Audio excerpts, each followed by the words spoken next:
Assalamualaikum warahmatullahi wabarakatuh. Kembali lagi dengan saya Nani Alania dengan NIM 201520162. Jadi di learning journal yang ke-6 ini membahas tentang data visual, studi pustaka dan wawancara dalam dokumenter.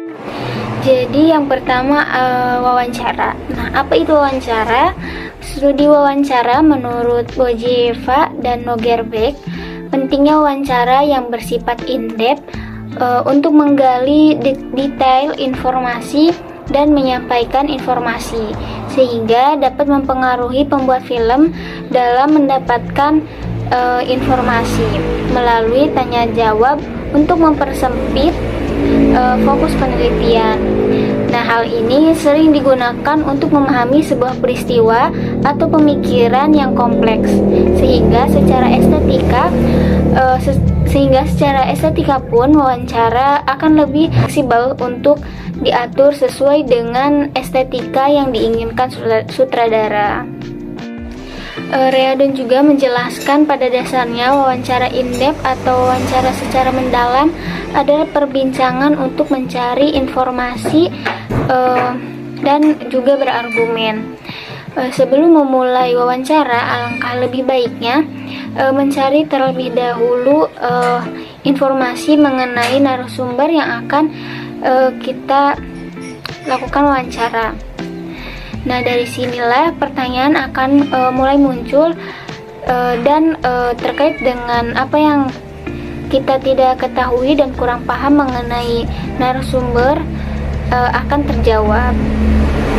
Sebagai pewawancara akan terbantu untuk lebih memahami narasumber dengan melakukan hal pada saat wawancara seperti sebagai pewawancara harus menjadi pendengar yang baik, harus memahami apa yang dibicarakan dan tetap tertarik dengan perbincangan tersebut.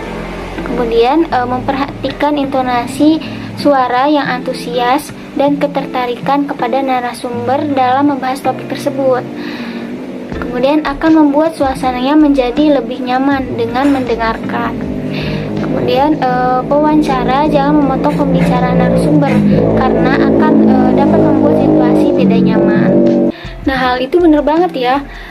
Sebagai pewawancara kita tuh harus mendengarkan terlebih dahulu apa yang akan disampaikan oleh narasumber. Nah, dari sini kita akan muncul pertanyaan-pertanyaan sehingga perbincangan itu akan berjalan dengan lancar. Kemudian situasinya apabila kita bisa menempatkan kapan kita akan berbicara, kapan kita akan bertanya.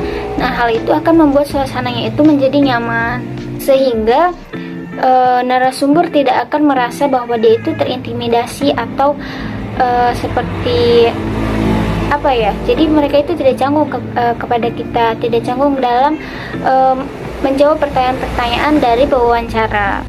Kemudian materi yang kedua yaitu studi pustaka. Studi pustaka merupakan metode pengumpulan data dengan mencari referensi literatur atau bahan-bahan teori yang diperlukan dari berbagai sumber wacana yang berkaitan dengan pembuat film dokumenter ini. Studi kepustakaan juga mempelajari berbagai buku, referensi, serta hasil penelitian sebelumnya yang sejenis yang berguna untuk mendapatkan landasan teori mengenai masalah yang akan diteliti.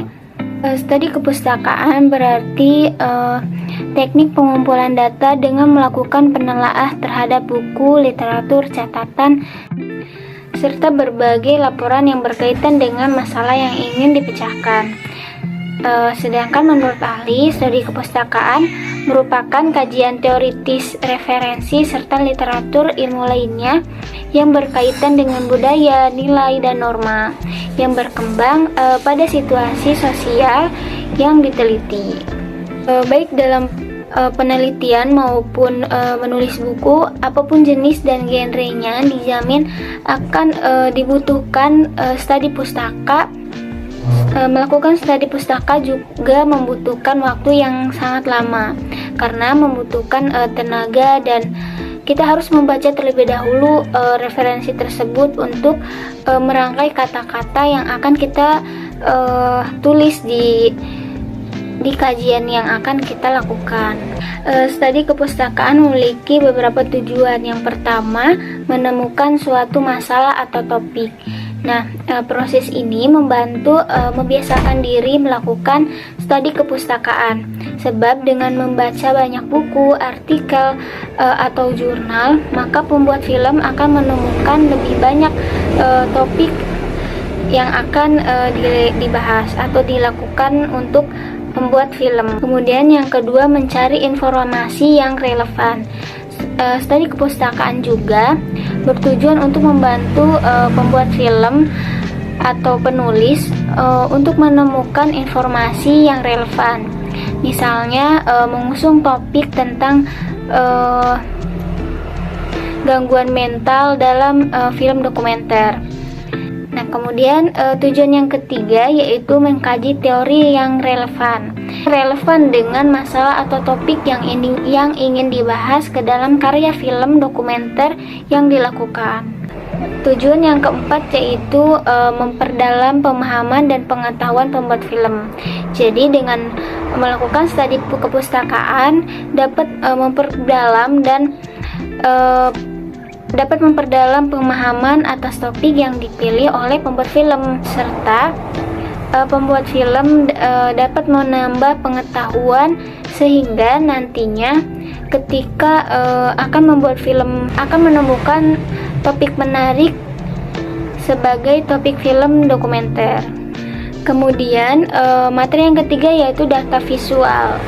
Apa itu data visual? Jadi data visual itu rangkaian proses menampilkan data atau informasi yang berbentuk yang mudah dipahami, yang kemudian data tersebut dijadikan sebuah informasi untuk pembuat film dokumenter.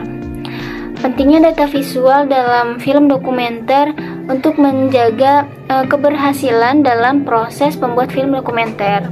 Data visual ini menjadi sangat penting dalam bagaimana proses pembuat film dokumenter, sehingga apa yang disampaikan pada tayangan film dokumenter memudahkan kepada penonton untuk bisa dipahami.